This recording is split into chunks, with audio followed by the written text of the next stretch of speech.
Kaixo, zer moduz, ondo?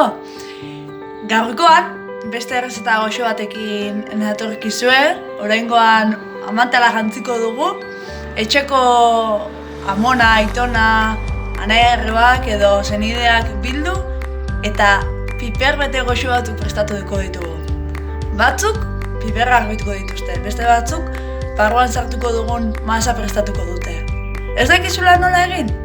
Lasai, egingarriak.eus webgunean aurkituko duzu errezeta osoa.